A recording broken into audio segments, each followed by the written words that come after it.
करे तो डोले सामने से सीधा बोले। चोरी करे तो डोले सामने से सीधा बोले। चोरी करे तो डोले सामने से सीधा न बोले। चोरी करे तो डोले सामने से सीधा न बोले।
मेरा खाए मटिया श्याम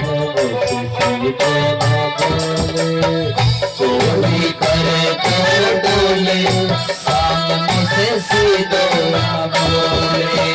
चोरी करे तो डोले सामने से सीधो न बोले। चोरी करे तो डोले सामने से सीधो न बोले।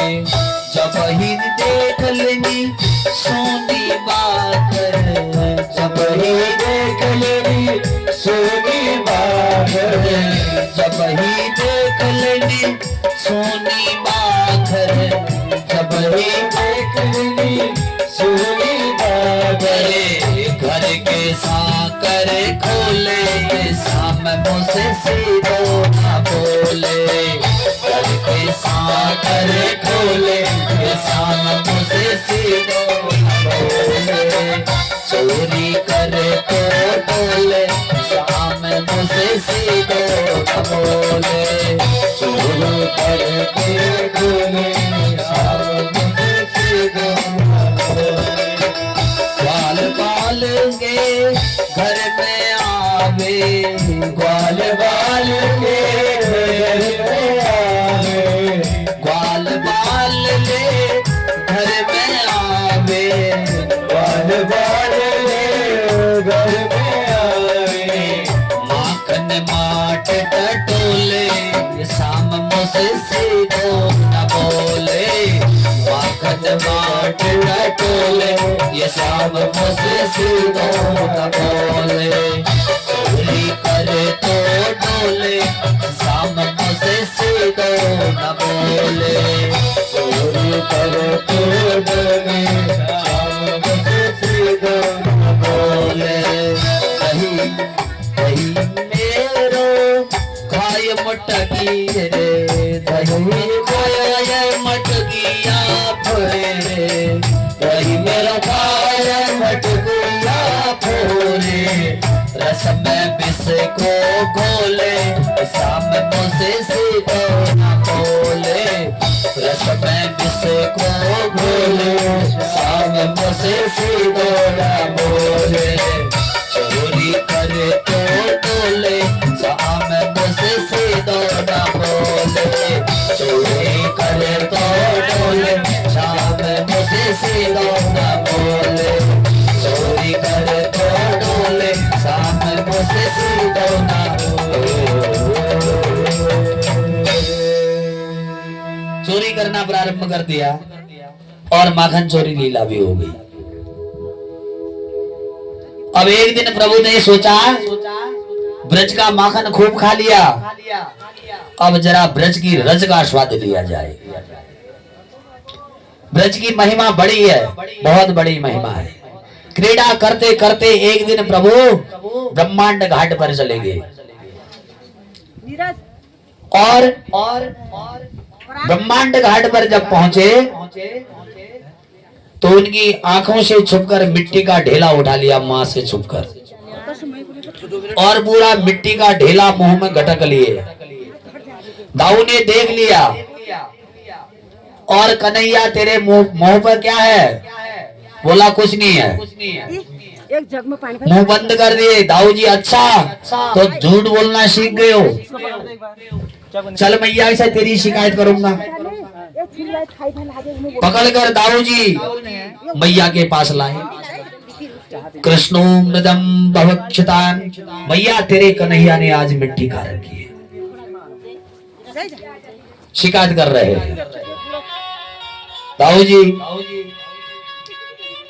मैया घबरा गई। हे भगवान, कल तक तो या को माखन खाने की लगी थी, अब ये मिट्टी खाना प्रारंभ कर दिया उसने। हे प्रभु मेरे छोरा की रक्षा करो, कल ये पुड़िया खाना चालू कर लेगा, उठपटांग खाने लग जाएगा कुछ। अब आज छोड़ने वाली नहीं हूं मैं इसको, इसलिए मैं इसको अपने पास ही रहूं। मैया ये सब ग्वाल बाल नंबर 1 के झूठ बोल रहे हैं, कन्हैया कह रहे हैं मैंने मिट्टी कुछ नहीं खाई है, कि खाली झूठ बोल रहे हैं। फिर तो ही विश्वास नहीं तो मेरा मुखड़ो देख ले। मैया बोली हाँ हाँ, आकर मुंह दिखाया तो बिल्कुल तूने सही कहा, कहा ना तूने कुछ नहीं खाया, चल दिखा अपना मुखड़ो। अब प्रभु ने सोचा मेरे मुख में माटी तो है ही थोड़ी बहुत, और मैया के हाथ में साटी भी है। माटी देखते ही कहीं साटी मारने लग गई, सोई मुख खोलते ही भगवान ने मैया को सारा फिर पुनः ब्रह्मांड दिखा दिया। नदी पर्वत पहाड़ वन वाटिका सूर्य चंद्रमा तारा मंडल सब मुंह पर ही दिखा दिया। मैया आंखें बीड़ बीड़ कर देख रही थी कि कहीं सपना तो नहीं हो रहा मुझे, ये नदी पहाड़ मेरे मुंह के लाला के मुंह में कहां से आ गए। स्वप्न समझ रही थी, फिर समझ में आया कि कहीं मेरा ही लाला कहीं साक्षात नारायण तो नहीं है, वास्तव में यही भगवान है शायद। लेकिन फिर कहते नहीं नहीं, अरे स्वप्न तो नहीं हो रहा, कहीं ऐसा नहीं हो सकता, या काऊ को देवता की माया तो नहीं चल गई इसके ऊपर, ये कहीं इसकी बुद्धि भ्रम तो नहीं कर दी, ये निश्चित ही नारायण है। स्तुति करिन जाय भय माना, स्तुति करिन जाय भय माना, जगत पिता में सुत करि नाना, जगत पिता में सुत करि नाना, स्तुति करिन जाय भय माना, स्तुति करिन जाय भय माना, जगत पिता में सुत करि नाना, जगत पिता में सुत करि नाना। नारायण समझकर भगवान को जो ही हाथ जोड़कर प्रणाम किया, भगवान को लगा ये मेरे माधुर्य में, माधुर्य की लीला ऐश्वर्य कहां से आ गया। और मुंह बंद करके भगवान तुरंत मैया को हंसकर बोले, अब सच्ची सच्ची बोल मिट्टी दिखाई पड़ी। अब तो मैया मिट्टी के बाद भूल गई, नदी पहाड़ यही दिख रहे हैं, और थर थर कांप रही थी। हाथ जड़कर बोली लाला मिट्टी की बात करे, तेरे मुंह में तो बड़े बड़े पहाड़ भरे पड़े हैं। कन्हैया ताली बजाकर जोर से हंस दिए, अरे तेरी बुढ़ापे में आंखें जरा खराब हो गई है, अच्छी तरह साफ करे आंखों को, अब देख तो। फिर प्रभु ने जो ही फिर मुंह दिखाया तो कुछ दिखाई नहीं मैया को, और मैया ने तुरंत भगवान को हृदय से लगा लिया, लाला को, और सब बाबरी बोली ये आंखें मेरी बड़ी बाबरी हो गई है। नेक देर पहले कैसी चकाचौंध मेरी आंखें आई, मैं तो घबरा गई, सारी भगवत्ता भूलकर मैया फिर वात्सल्य में फिर उमड़ रही है, फिर बरसने लगी। तो सुखदेव बाबा कहते हैं, परीक्षित, नंद और यशोदा पूर्व जन्म के द्रोण और धरा नाम के वसु थे, जिन्होंने घोर तपस्या करके भगवान का एक दिव्य वात्सल्य सुख प्राप्त किया था। अब ये एक दिन की बात सुनो। एकदा गृहदासीसु यशोदा नंद गेहिनी कर्मांतराति युक्तासु निर्मत्ता स्वयं ददेहि। सुंदर सा दीपावली का दिन था। मैया घर घर को बहुत सारे काम पड़े थे। मैया दास दासियों के साथ जो है सबको काम में लगाकर जो है लाला को पालने में सुला गई और ताजा माखन निकाल के दधि मंथन करना मैया ने प्रारंभ कर दिया। दधि मंथन करती जा रही है और मन से हृदय से कवियों ने जो लाला की बाल लीलाओं का सुंदर सुंदर पदावली बना रखी थी, उन सब पदों को मैया लाला की छटा पर गुनगुना रही है और मनी मन निहारती हैं कि लालाओं की उन लीलाओं का ध्यान कर रही हैं, स्मरण कर रही हैं, वाणी से गा रही हैं, तन से दधि मंथन कर रही है और मनसा वाचा कर्मणा। तो फिर भगवान छोड़कर सोए हुए कहां रह सकते हैं। और भगवान की नींद खुली, दौड़कर मैया की जो मथनी थी उसको पकड़ लिया और मथनी पकड़कर बोले, बस अब तेरी साधना सफल हो गई मैया, मैं आ गयो, अब ये सब करने की जरूरत नहीं। मैया बोली, बेटा तेरे को भूख लगी है? पूछना कोई नहीं है खाने के लिए। कभी स्त्री पत्नी भी नहीं पूछती कि भोजन किया कि नहीं आपने, लेकिन एक माँ ऐसी है वो सीधे ये पूछती है कि बेटा तूने भोजन किया है कि नहीं किया। माँ कितनी बुढ़िया हो, कितनी जवान हो, अगर बच्चे का फोन आए या कोई बात हो तो बच्चे से सबसे पहले यही पूछती है कि बेटा तूने भोजन किया कि नहीं। लक्ष्मी देवी तो सीधे पूछती हैं, ड्यूटी से आगे तनख्वाह कितनी तारीख को मिलने वाली है आपकी।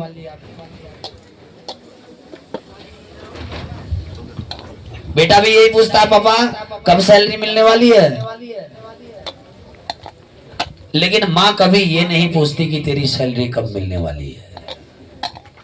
माँ कहती है कि तूने भोजन किया कि नहीं। अगर बेटा झूठ मूठ बोल के भी कह दे हाँ खा लिया, तो माँ का मन संतुष्ट हो जाता है। वो समझ जाती है कि भोजन कर लिया तो सब कुछ हो गया है। भोजन किया है तो जेब में पैसा भी हो गई। इसलिए उसको गुरु की पदवी दी है। लेकिन आजकल तो हमने बताया, बहू रानी के हाथ में जो ही खजाने की चाबी आई, अब बहू रानी का चलावा चला, या तो माता पिता की खटिया खेत में है या अनाथालय में है।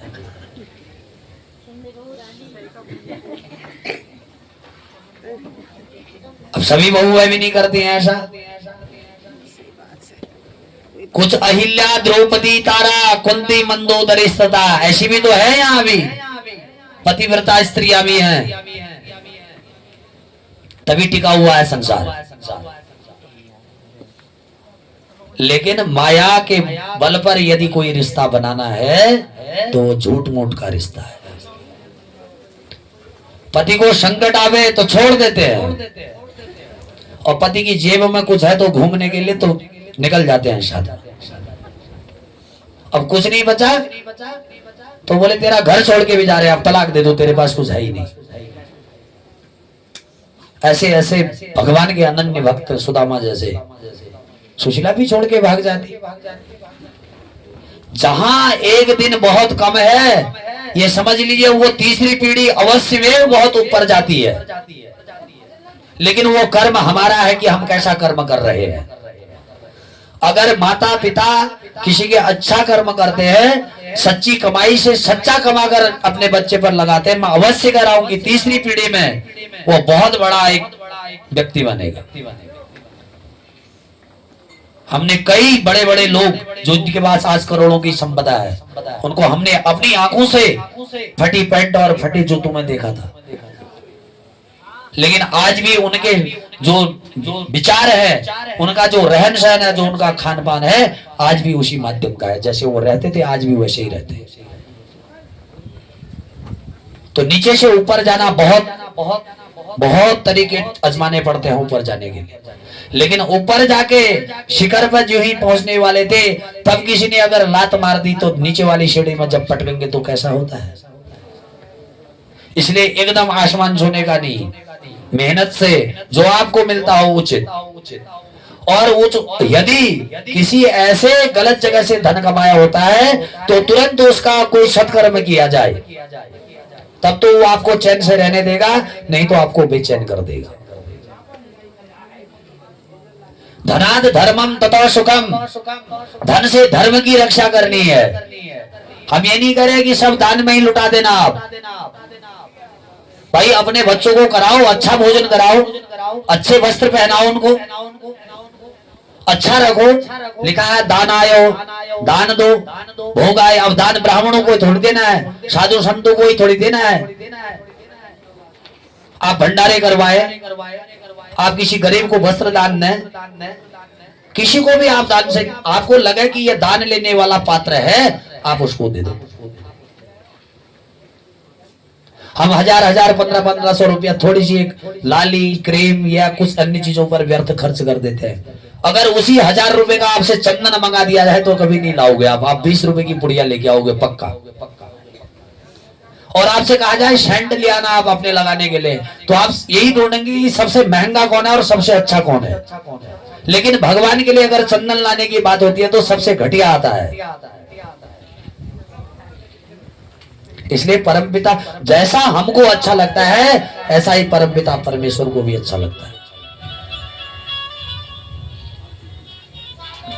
बोलो जय श्री राधे।